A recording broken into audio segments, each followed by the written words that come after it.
सारे तो हो गए हैं, पीछे क्या रह गया है?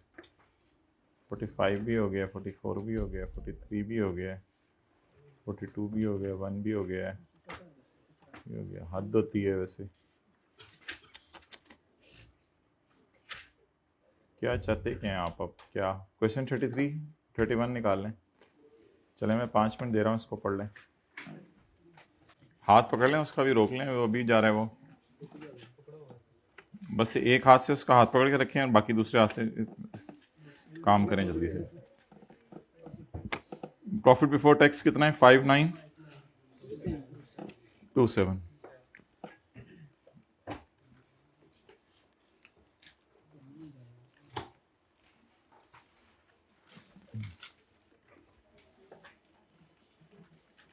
नोट कर लें, कर लिया? चलें आगे चलें। ये ऊपर वाले अकाउंट्स जो हैं वो कैश बेसिस पे बने हुए हैं और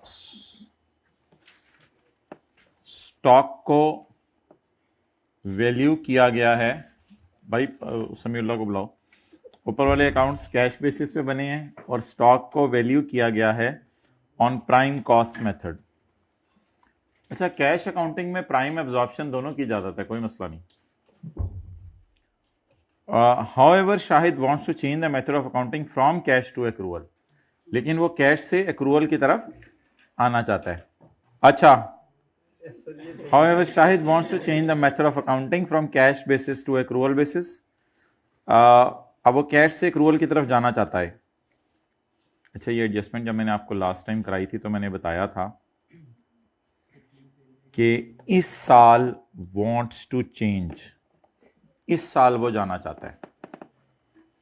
इसका मतलब है कि ओपनिंग बैलेंसेस पिछले साल वाले प्राइम पर पड़े हैं, लेट देम, उनको पड़ा रहने दें, क्योंकि ओपनिंग बैलेंसेस होते हैं पिछले के क्लोजिंग, और पिछले के क्लोजिंग पे हमें एतराज नहीं है।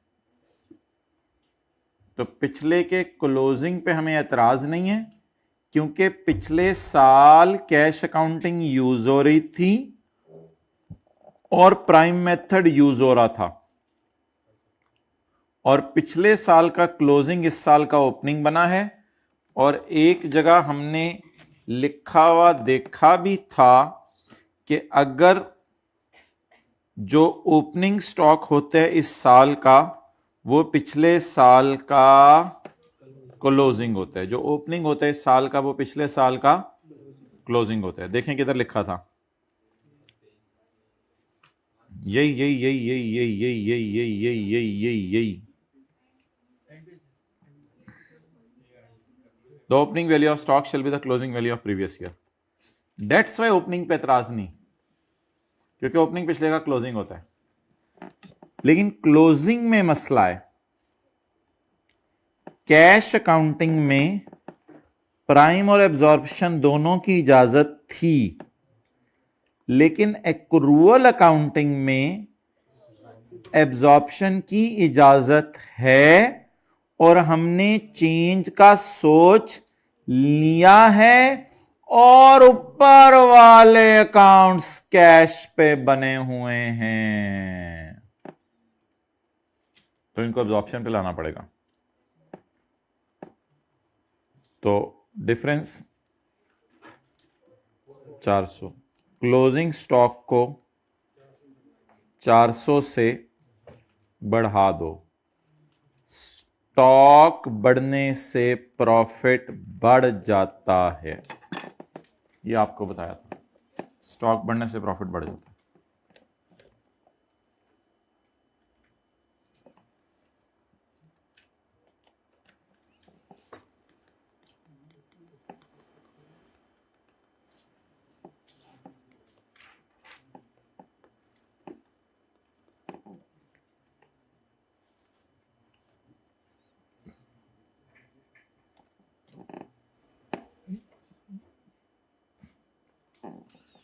ये चैप्टर 12 के अंदर एडजस्टमेंट आपको कराई थी। Next, purchase of packing material 22 lakh, no was deducted. यार ये पैकिंग मटेरियल हो, रॉ मटेरियल हो, फिनिश गुड्स हो, लिख लें। रॉ मटेरियल हो, फिनिश गुड्स हो, सब पे यही रूल है कि परचेज डिसअलाउ होती है लोअर ऑफ करके। परचेज डिसअलाउ होती है लोअर ऑफ करके।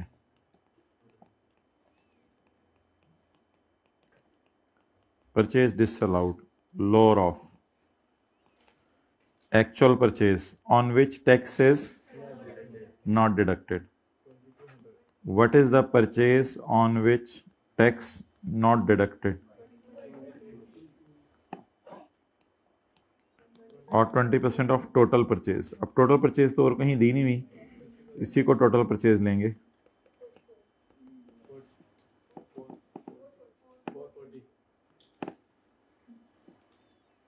Disallowed is lower of.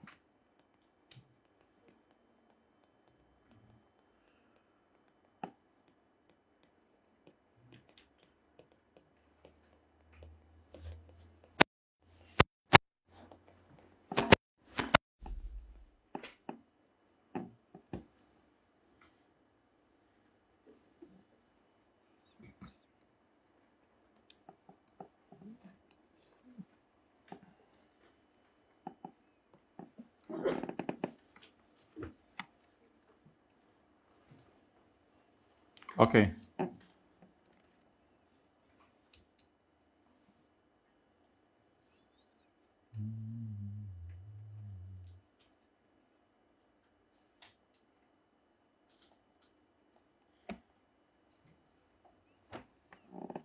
किराया कैश में पे हो सकता है।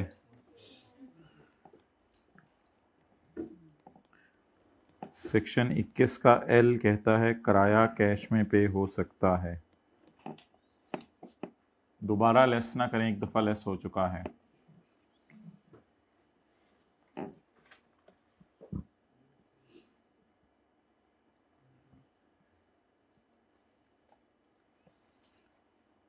$80,000 सैलरी भाई को दी है, ये माइनस हो सकती है।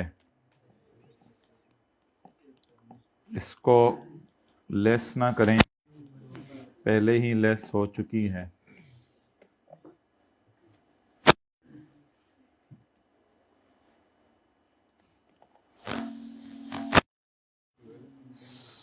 $9.5 लाख एक प्रोडक्ट की डेवलपमेंट पे खर्च किया है, जो कि 5 साल का फ़ायदा देगी। प्रोडक्ट की डेवलपमेंट को इंटेंजिबल समझा जाएगा। प्रोडक्ट की डेवलपमेंट को इंटेंजिबल समझा जाएगा और इसको अमोर्टाइज किया जाएगा।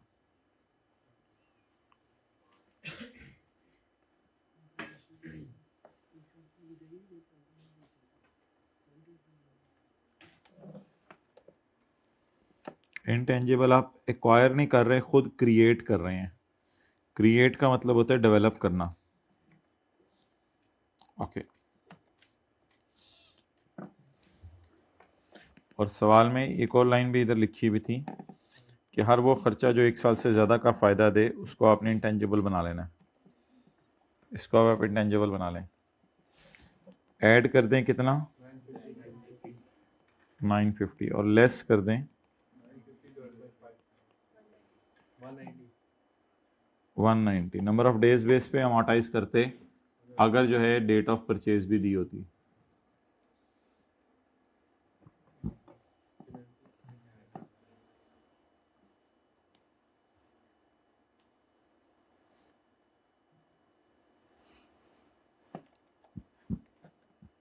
पेनल्टी आपने गवर्नमेंट को दी है, इसलिए खर्चे के तौर पे माइनस करने की इजाज़त नहीं है।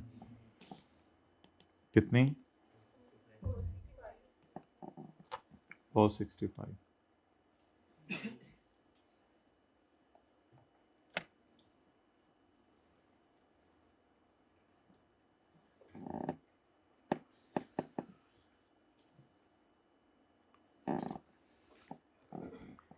इंटरेस्ट एक्सपेंस में पड़ा है इंटरेस्ट अर्न्ड,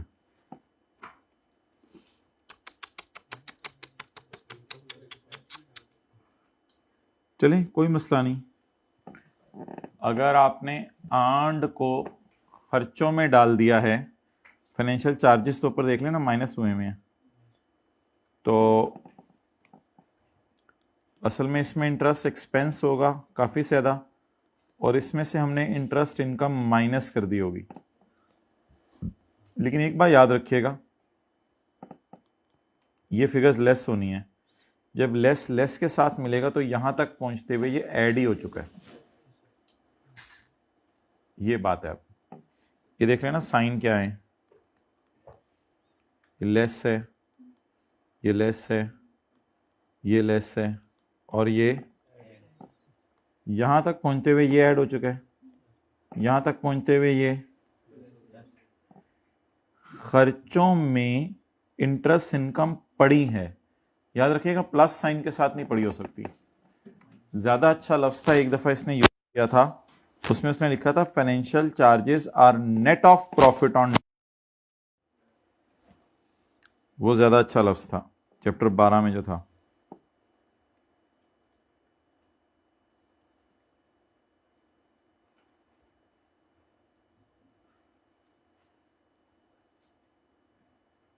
हाँ, financial charges are net of interest income, ये तो खूबसूरत इंग्लिश थी। पेज नंबर 274 पे, financial charges are net of interest income, जहां काफी लंबी बात हुई थी इसके ऊपर, इतनी लंबी बात हुई थी कि हम थक गए थे। मैंने आपको कहा था बेहतरीन तरीका यह है कि फाइनेंशियल चार्जेस को लेस होना चाहिए, इनकम को ऐड होना चाहिए। लेकिन कभी कभी अकाउंटेंट खर्चों और इनकम को नेट करके शो कर देता है। ये बताया था कि खर्चे और इनकम को नेट करके शो कर देता है।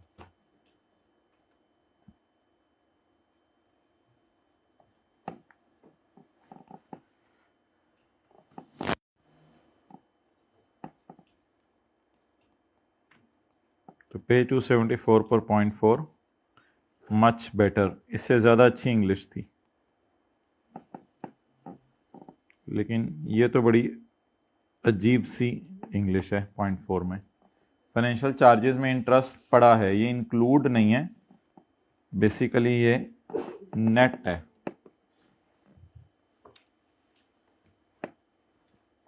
क्योंकि अगर आपको कोई बंदा आपको कहते कि सेल में सैलरीज पड़ी हुई हैं, अब ये तो भी बात नहीं, नेट हुई होंगी, फिर पता नहीं सेल में कॉस्ट ऑफ सेल पड़ी है, नहीं सेल में तो नहीं पड़ी होती, फिर नेट हुई होगी, तो अजीब सी बात है। अच्छा, बहरहाल उससे कोई फर्क नहीं पड़ता कि ये 100 रुपया है और ये 70 रुपये है और ये 30 रुपये है मिसाल के तौर पे, तो 70 में 90 का इंटरेस्ट खर्चा है और 20 की इंटरेस्ट इनकम है।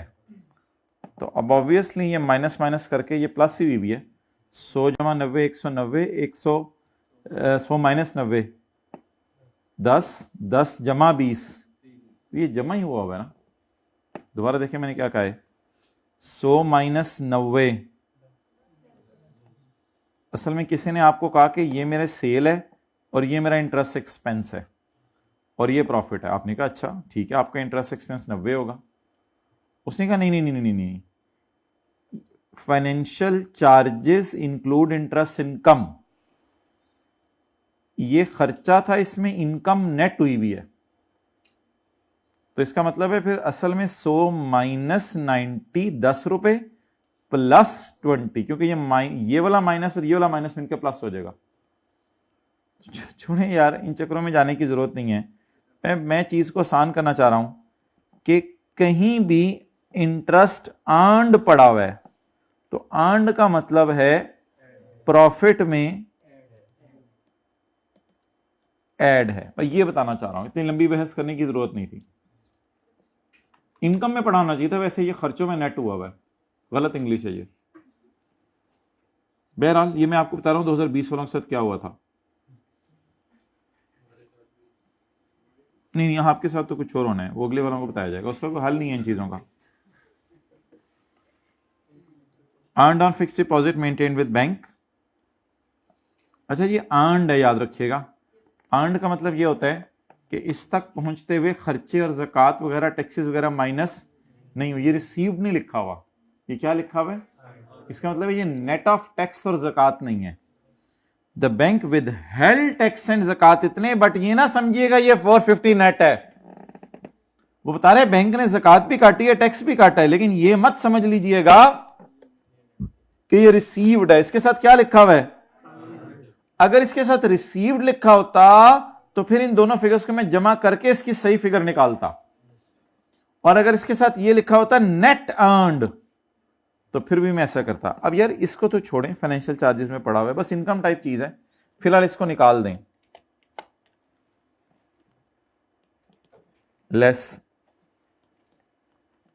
450 इंटरेस्ट इनकम।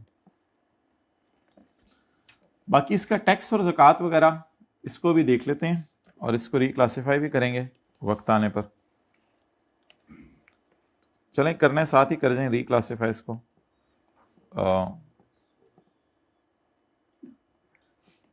वर्किंग नंबर 3 खोल के, इनकम फ्रॉम अदर सोर्स, ज़कात और टैक्स को फेस पे लेके जाऊंगा मैं। हाँ, लेकिन उसने ये नहीं लिखा हुआ कि इस 450 में कटा है, उसने ये नहीं लिखा हुआ इस 450, फिर उसने पता क्या लिखा होता? द 450 इज नेट ऑफ, फिर उसने इस तरह इंग्लिश लिखी होती, द 450 इज नेट ऑफ, जैसे बाकी सवालों में लिखा करता है। वो सवाल आप पता है मौके पे तो मिलते कोई नहीं होते आपको, मुझे भी। ये देखें, the amount was receive from a list, sorry, the amount was received after deduction of tax, this amount, ये नेट है, ये नेट है। अच्छा, इसके साथ इसलिए उसने अर्नड का लफ्ज भी नहीं लिखा, और इधर देखें उसने क्या लिखा है? अर्नड। अगर अर्नड के आगे ये भी लिख देता ना द अमाउंट, तो फिर भी मैं कहता नेट है, इट इज ग्रॉस।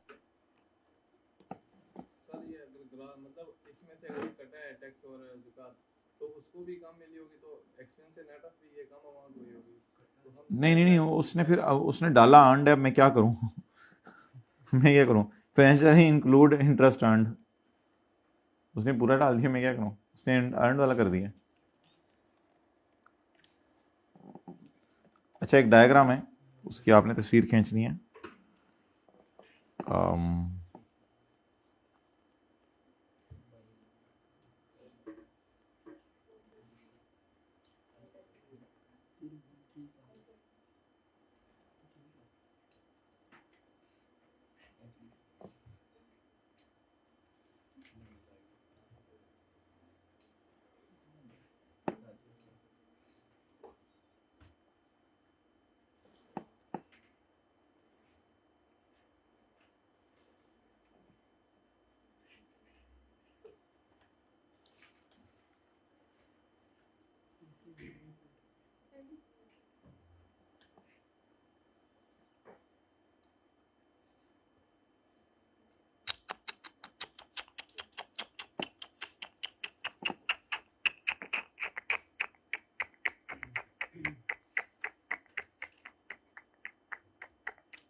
खींच लें, शायद आपको याद हो, 4-5 दिन पहले मोबाइल में इसकी पड़ी हुई है, हर दफ़ा खींचते हैं। इंटरेस्ट इनकम अगर इंडिविजुअल कमाए या एओपी कमाए और बैंक से कमाए और 50 लाख से कम हो तो ये एफटीआर है। भाई इसकी तस्वीर खींचो, ये किताब में ही डाल दें।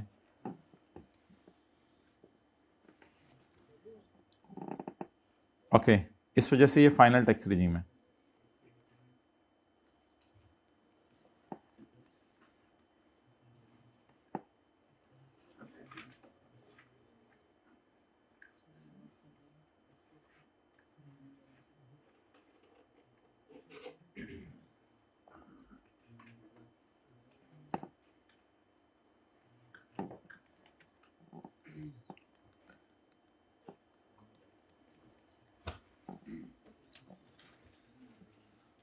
तल लें, तल लिया, चलें आगे।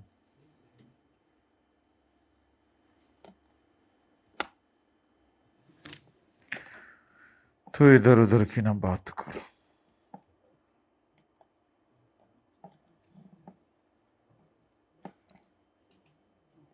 इस एडजस्टमेंट पे क्वेश्चन मार्क लगा जाएं ताकि न्यूमेरिकल के फेस पे ये फिगर्स मुझे याद रहें, ज़कात वगैरह और ये टैक्स वगैरह।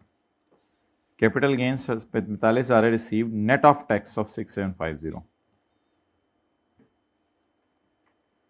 in Metal Limited.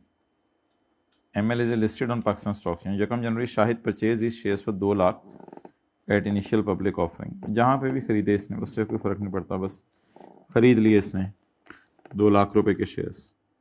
और मिला कितना है? कैपिटल गेन है 45,000 का। 45,000 का क्या है? Capital gain. और ये नेट ऑफ क्या है? टैक्स।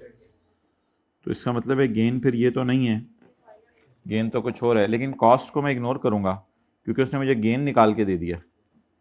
उसने मुझे क्या निकाल के दे दिया? तो फिर कॉस्ट को क्या करना मैंने? वो तो अगर सेल प्राइस दी होती तो फिर और बात होती, तो इसलिए कॉस्ट को इग्नोर करें। उसने गेन निकाल के दे दिया। लेस पहले जितना पड़ा है वो निकालें।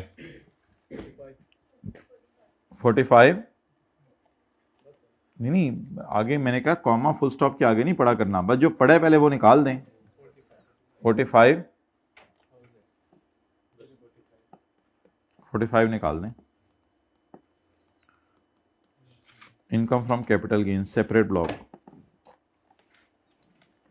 ML is listed on Pakistan Stock Exchange. 45,000 plus 6750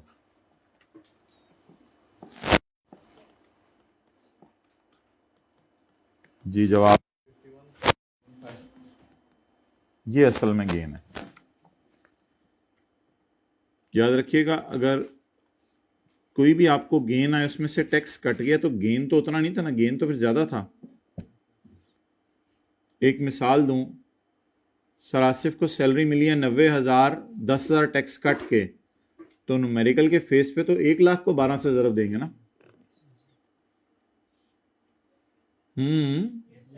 sir Asif को कुछ सोनी नहीं रहेगा, लपना लग गया। सर आसिफ को तनख्वाह मिली है 90,000, 10,000 टैक्स कट के, तो न्यूमेरिकल के फेस पे तो 1 लाख को 12 से ज़रब देंगे ना। उसको गेन मिला है 45 नेट ऑफ टैक्स। तो टैक्स उल्टाएं, वो वापस डालें ताकि टोटल गेन तो ये था 51.75। चलें आगे। भाई जब गेन को निकाल के दे दे फिर नोशनल एक्सपेंसेस माइनस ना किया करें। अगर सेल परचेज प्राइस अलग अलग दे फिर नोशनल एक्सपेंसेस माइनस कर लें।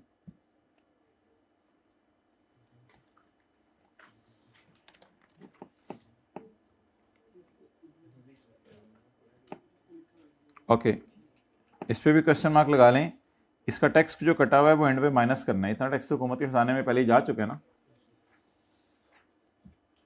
एग्रीकल्चर लैंड पे टैक्स नहीं कटा, टैक्स तो कटना भी नहीं चाहिए था, लेकिन एग्रीकल्चर लैंड बिजनेस इनकम नहीं है ना।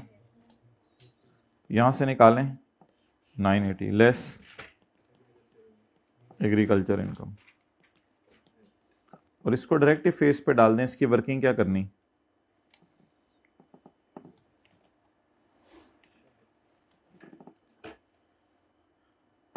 शाहिद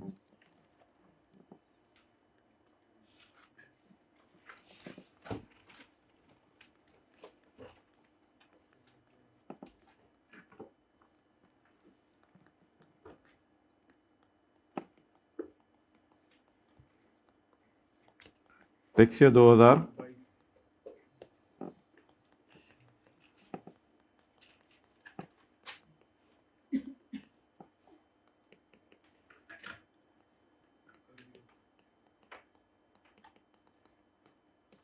जी। निकल जाओ यहां से, मैं जा रहा हूं, फिर जाओ फेस पे जाओ।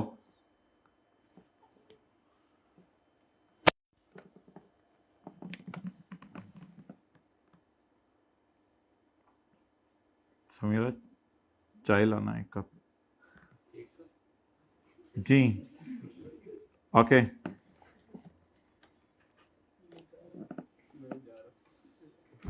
Tax depreciation for the year is 680।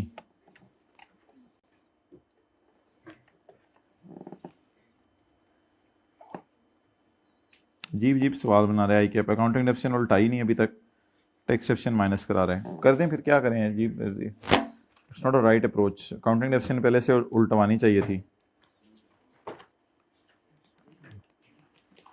हाँ जी बोलेंगे। 680 इस पे भी क्वेश्चन मार्क है, एंड पे माइनस करेंगे।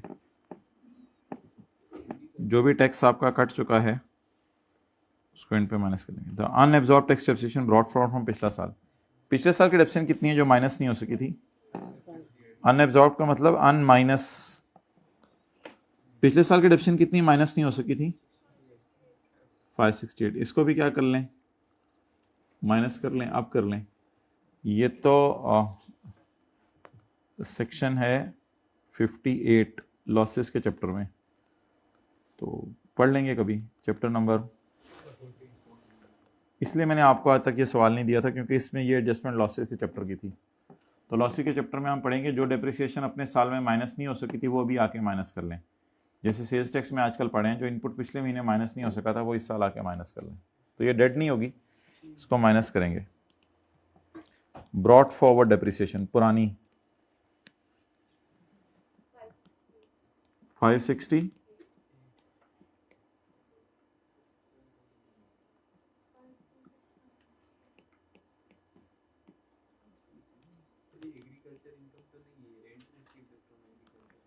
हाँ rent receive from agriculture land. Rent जाके डेफिनेशन देखें एग्रीकल्चर इनकम की, उसमें जो है वो एक पॉइंट ये भी लिखा हुआ है कि अगर एग्रीकल्चर लैंड का रेंट आ रहा है तो वो भी माफ है। एग्रीकल्चर इनकम की डेफिनेशन देखें जाके। चलें जी 52 कैपिटल गेन इनकम बोलें 51 पॉइंट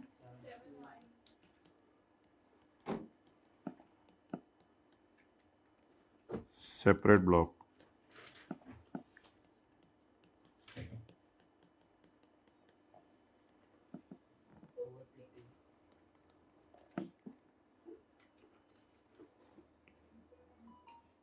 ठीक है, अच्छा और 67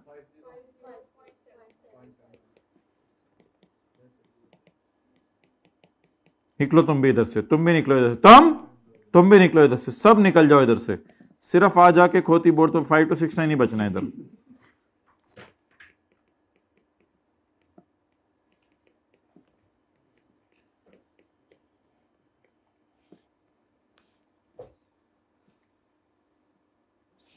मुझे क्यों निकाला सेपरेट ब्लॉक, मुझे क्यों निकाला फाइनल रिजीम, मुझे क्यों निकाला एग्जेम्प्ट इनकम। आ जाके वही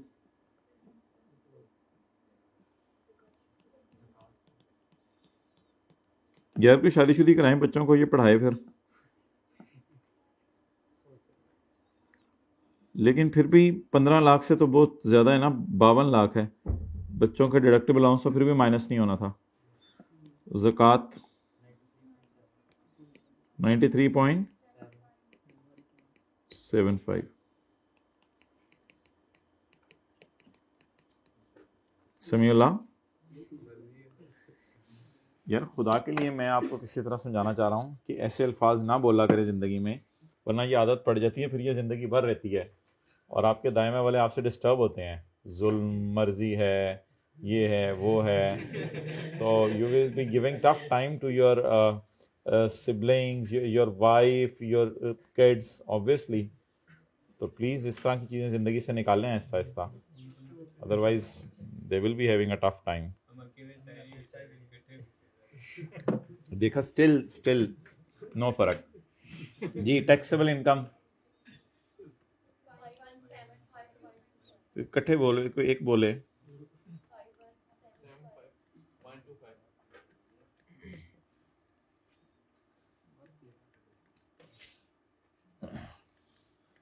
समीला टैक्स माशाल्लाह, कैसा रहा था टैक्स का पेपर? याद है नहीं याद? माशाल्लाह पहली दफ़ा में पास हुआ था आपका तो। अच्छा जी, टैक्स बोलें 517। सैलरी कम तो टेबल 1 650 प्लस, नहीं नहीं ये पूरा लिखवाया करो, 650,000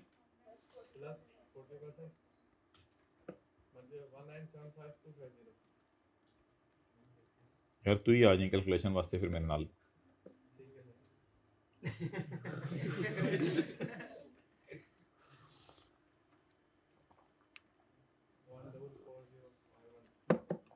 वन डबल फोर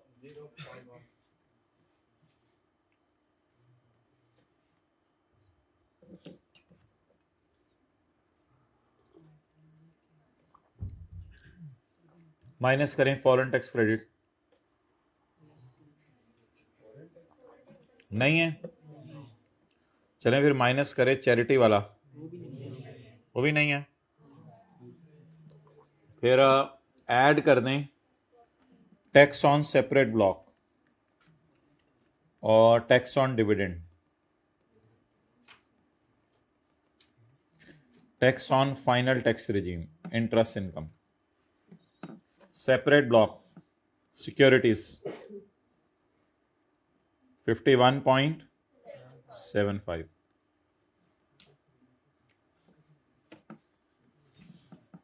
बोलें 51.75।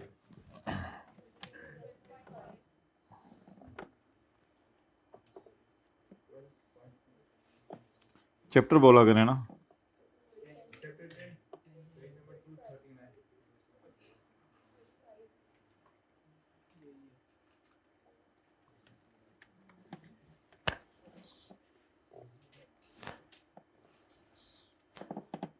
नवंबर 2021 में बेची हैं, सॉरी खरीदी थी 1 जनवरी 20 को। नहीं नहीं यहाँ पे आएगा 1 जनवरी 20, बहुत पुरानी, नई पुरानी या बहुत पुरानी? साढ़े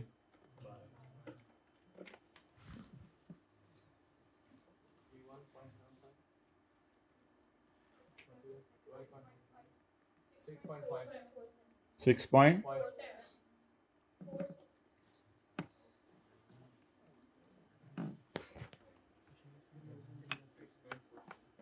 जी बिल्कुल बिल्कुल, हम लोअर पहुंच गए हैं पिछले 1 घंटे के, लिख लिया हुआ हमने।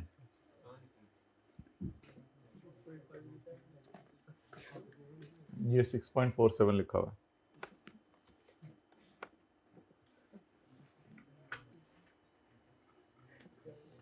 तीन न्यूमेरिकल कर लेते हैं, एक न्यूमेरिकल से प्रॉपर तरीके से बैठ के, एक न्यूमेरिकल थोड़ा सा नीचे होके आप लोगों ने लेना है रिलैक्स करके, और तीसरा न्यूमेरिकल लेट के लेना है।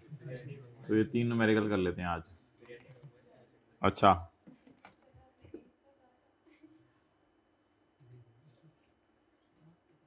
भाई, वो तो फ्यूचर जिनके सामने हो तो फिर उनको ये नहीं टेंशन कि एक का कहा था, उनको ये टेंशन है कि मेरा फ्यूचर किससे क्या। अच्छा जी, इनकम फ्रॉम अदर सोर्स ना, इस तरह की फिक्र बोला करो यार प्लीज।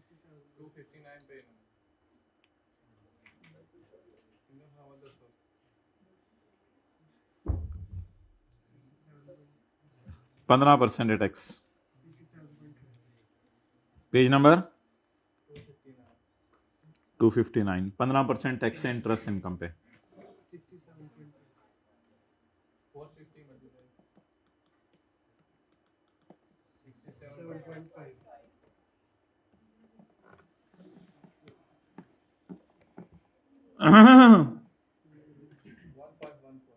One five 14 less. चलें एक काम करते हैं, ठीक है, जब मुझे घर से कॉल आ जाएगी ना उस टाइम पढ़ाना बंद। अच्छा जी, less less less less less. अच्छा ये ना असल में आज उसने सेपरेट ब्लॉक पे भी टैक्स काटा हुआ है, उसको भी फिर माइनस करना पड़ेगा। सेपरेट ब्लॉक पे उसने टैक्स जो काटा हुआ है ना वो 6750 है, और डिविडेंड पे जो उसने टैक्स काटा हुआ है वो 40, असूली तो इंटरेस्ट पे असूली तौर पे 45 नहीं बनता था, वो बनता ज्यादा था, वो बनता था 67.5। इंटरेस्ट पे 15% टैक्स उसने काटा हुआ है। भाई तू एंड पे आ गया, जेन से निकल गया था, अब आपके पास कोई चांस नहीं है। अच्छा, less tax on separate block भी कटा है, कितना 6.75। यार ये मुझे नहीं पता, टैक्सेस पे बन 6.5 रहा है, कटा 6.75 है, वो गलत काटा होगा, फिर मैं क्या करूं अब। बस माइनस पता है कौन सा करना होता है, जो सवाल में दिया हो। कैलकुलेट आपने लॉ वाला करना होता है, और माइनस वो करना होता है जो सवाल में दिया हो। अब मैं क्या करूं कि बन इतना रहा है और उसने काटा गलत था, मुझे क्या पता। और आगे चलें, डिविडेंड में काटा उसने 45 है, बन 67.5 रहा है। अब मुझे क्या पता तूने कितना काटा है, बस जो जो काटा है उनको माइनस कर दो। टैक्स ऑन इंटरेस्ट, ये दोनों फिगर्स आपने सवाल से उठाया करनी है। अगर सवाल में ना लिखा होता तो जो आपको पता है फाइनल टैक्स रेजिम का जो ऐड करते हैं वही लेस भी करते हैं। अच्छा यार, थोड़ा सा मसला हुआ है इसमें कि इस पे उसने टैक्स काटा था 6.75, सवाल बता रहा है, और मेरा लॉ कह रहा है 12.5%, 6.5 है। कोई नहीं, बाकी हमें रिफंड मिल जाएगा नीचे पेबल में नेट करके। सवाल कह रहे 45 काटा था टैक्स, मेरा लॉ बता रहा है कि 67 बनता है, तो कोई नहीं, बाकी पे कर देंगे नीचे, पेबल टू गवर्नमेंट में खुद ही निकल आएगा वो। तो प्लीज यहां रेट लगाने होते हैं और यहां पर क्वेश्चन वाला टैक्स उठाना होता है। एक और टैक्स रह गया, वो भी उठा लें। टैक्स डिडक्टेड बाय कस्टमर, हमारे कस्टमर ने टैक्स काटा हुआ हमारा 870,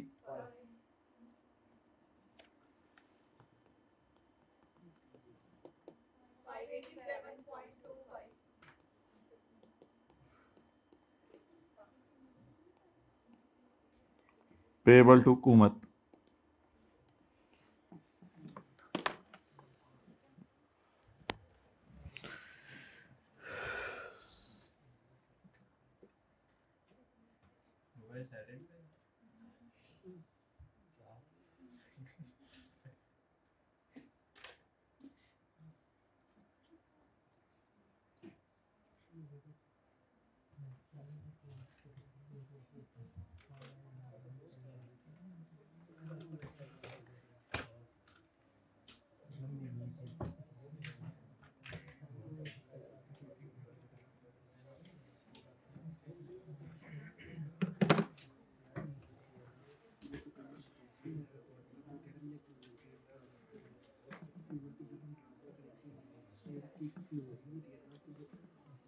चलें भी, जब मेरे घर से फोन आ गया या जब आप थक गए, whichever is later, whichever is letter.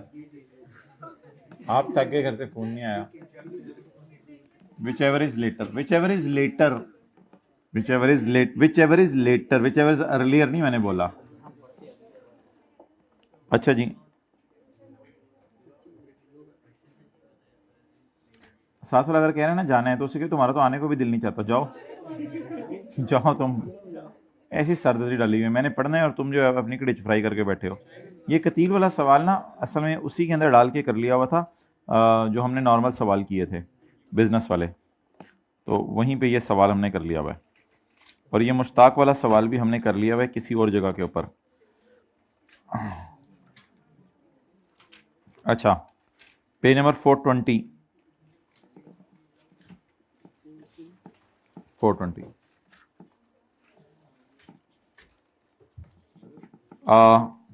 Under the provision income tax rule में 2016। ये सवाल अभी बस इसकी एक एडजस्टमेंट कर लेते हैं, एम्प्लॉय शेयर स्कीम इंशाल्लाह फिर आपको जो है वो इस होमवर्क में कल दे दूंगा, अभी आज इसको ना कीजिएगा, बस आज दो यही सवाल कर लें, बड़ी बात है जो भी करके आए हम, याद भी करने वाला है आज। An option was granted to Badar in अगस्त 2014, बदर को अगस्त 2014 में एक ऑप्शन दिया हमने। काफ़ी पुरानी बात है ये तो माय डियर, ये तो टैक्स ईयर 2016 माशाल्लाह 15 की बात है। आपको पता है 1 जुलाई 14 को टैक्स ईयर 15 शुरू हो जाता है। टैक्स ईयर 15 को हमने उसे कागज का टुकड़ा दिया है टू एक्वायर 2500 शेयर्स इन हमारे अब्बू कंपनी। हमारे अब्बू का नाम है मामू, listed on Hong Kong stock exchange, जो कि हांगकांग स्टॉक एक्सचेंज में लिस्टेड है। तो इसलिए ये मामू पीएलसी लिखें, प्राइवेट कंपनी है, क्योंकि पाकिस्तान की स्टॉक एक्सचेंज में लिस्टेड नहीं है। अगर पाकिस्तान की स्टॉक एक्सचेंज में लिस्टेड होती तो ये क्या होती, पब्लिक कंपनी। इसलिए जो कैपिटल गेन आएगा वो नॉर्मल रजीम का होगा। However, the option was exercisable after completion of 1 year of service। भाई क्या लगी हुई है, किस पे, नहीं, ये आई कैप की हिस्ट्री में पहला सवाल है जिसमें ऑप्शन पे रिस्ट्रिक्शन लगी हुई है, शेयर्स पे रिस्ट्रिक्शन नहीं लगी हुई, ऑप्शन पे रिस्ट्रिक्शन लगी हुई है। और ये रिस्ट्रिक्शन भी नहीं है, इसको रिस्ट्रिक्शन ना कहें, बस उसने कहा ये ऑप्शन आपके पास है, लेकिन अगर आपने इस ऑप्शन को एक्सरसाइज करना है तो 1 साल बाद आ जाना, यानी 1 साल बाद जब मर्जी आओ मैं तुम्हें शेयर दे दूंगा। तो 1 साल तक मेरी जेब में ये ऑप्शन पड़ी रहेगी। ऑप्शन का पड़े रहना इज नॉट टैक्सेबल। तो ऑप्शन वॉज एक्सरसाइजेबल का क्या मतलब है, तुम नौकरी करो 1 साल, 1 साल के बाद आ जाना, इस ऑप्शन को एक्सरसाइज करा लेना। एक्सरसाइज करा के मैं क्या बाय करूंगा, शेयर्स। तो आप बताएं जी, मेरा पहला साल कौन सा है,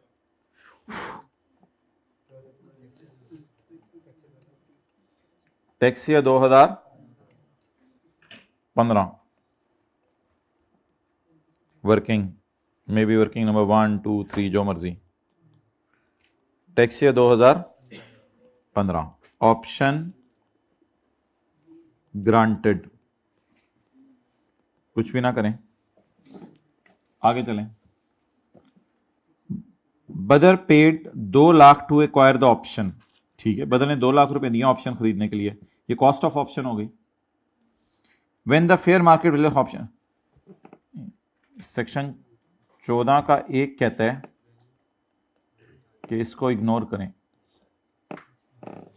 अनलेस ये ऑप्शन बिक जाए 2.5 लाख में, अगर बिक जाए तो फिर और बात है, ये अनलेस की एक्सरसाइज हो जाए, फिलहाल इसे इग्नोर करें। ऑन 1 सितंबर 15 यानी टैक्स ईयर 2016, हाँ साल भी गुजर गया वैसे, अगस्त सितंबर, हाँ ठीक है, साल गुजर गए। तो उसने 3 लाख रुपए के शेयर खरीद लिए हैं, cost of share 3 lakh. The shares were issued on 15 सितंबर, 15 सितंबर को अल्लाह का शुक्र है उससे शेयर भी इशू हो गए, जिस वक्त शेयर बाजार में कितने के 375 का, और अल्लाह का शुक्र है शेयर्स पे कोई रिस्ट्रिक्शन नहीं लगी हुई। तो शेयर्स को आप ऊपर वाली जेब में डाल लें, बाहर वाली जेब में ही रखें। तो ऑप्शन एक्सरसाइज्ड, परचेज्ड शेयर्स,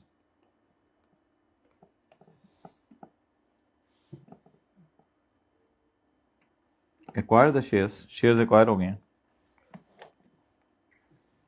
जी, पंगे ले रहे हो। अच्छा जी, fair market value of shares, quantity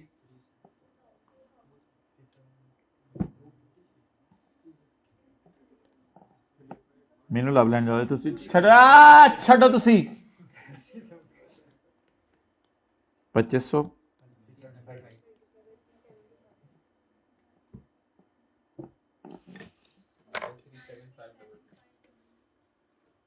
हाँ जी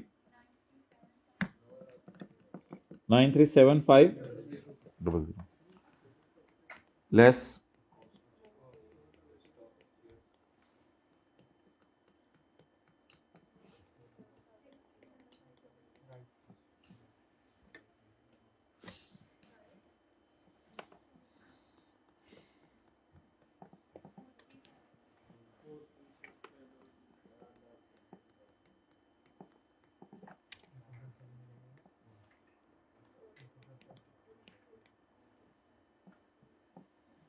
चलें जी, नोट करें यहां तक, फिर आखिरी पैरे को पढ़ते हैं। इसी सफ़े पे नोट कर लेना, नीचे किताब पे ही। क्या करना है, अचार डालना है घर जाके इसका।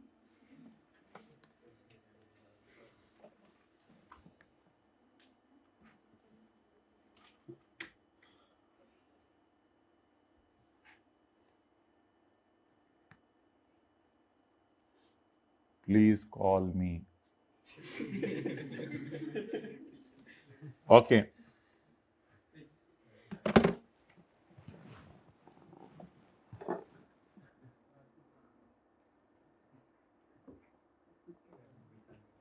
अच्छा जी,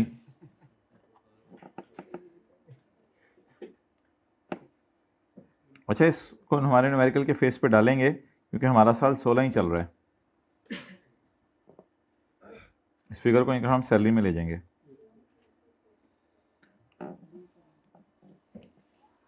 ऑन 15 जून 16, हमारा साल ख़त्म होने से 15 दिन पहले हमने उसमें से 2000 शेयर बेच दिए। 2016 का साल ही चल रहा है। Income from capital gain, normal regime, sold shares, consideration. We sold 2000 share and received net 8,75,000 in his bank account in Pakistan. इस तक पहुंचते हुए 5,000 और 10,000 कट चुका था। नहीं, मुझे तो कंसिडरेशन ग्रॉस चाहिए, ग्रॉस, मुझे तो नेट नहीं चाहिए। 875,000 प्लस 5,000 प्लस 10,000,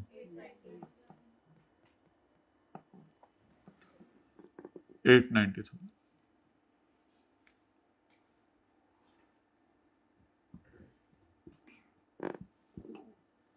वैसे मुझे बताएं, बेच के 8,75,000 आए होंगे या बेच के 8,90,000 आए होंगे? बेच के तो 8,90,000 आए होंगे ना।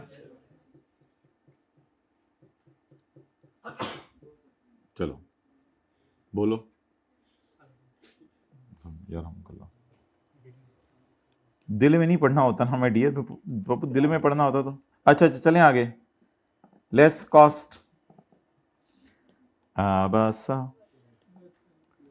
where A is the cost of shares,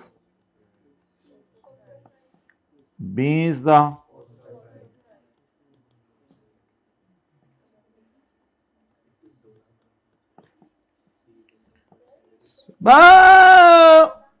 चुप बात। अजीब लोग हैं ये, पता नहीं क्लासें लेते हैं नहीं लेते हैं, क्या करते हैं, ऐसे बोलते हैं, बोली जाती हैं बोली जाती हैं बोली जाती हैं बिना सोचे भी। पहले तोलो फिर बोलो। ओके, आप लोग कराएं मुझे। इनकम फ्रॉम सैलरी, आफ्टरनून को बुलवाते हैं, बोलें। और चपेट वही आना है 937,500, कैलकुलेटर पकड़े हुए हैं जी, यानी कि ना डिवाइडेड बाय 2500 मल्टीप्लाइड बाय 2000। जी अब आप लोग सवाल पूछ लें जो पूछना था। चलो ठीक है, होना नाम डिवाइड बाय 2500 ज़रब 2000,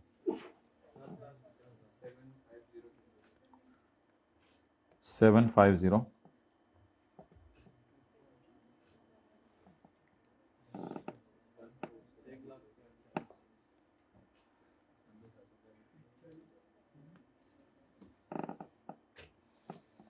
लेस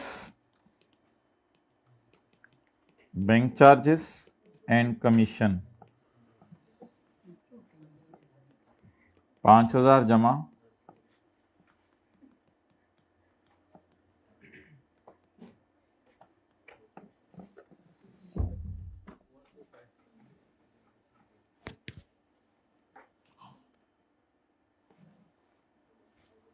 हाँ जी 1 2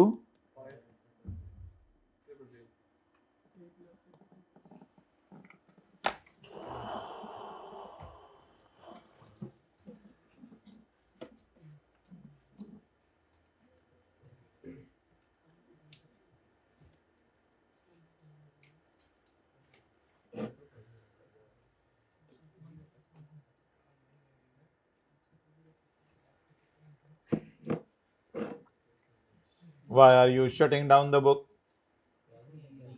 Otherwise, I will shut down you from class. Okay. अच्छा, मुझे ये बताएं कि ये कमीशन और बैंक चार्जेस हमने माइनस क्यों किए हैं? इधर उल्टा दिए थे ना, क्योंकि ये कंसिडरेशन से नेट नहीं होने चाहिए, इसलिए यहां उल्टा दिए थे, लेकिन यहां आके इनको दोबारा क्या कर दें, माइनस कर दें।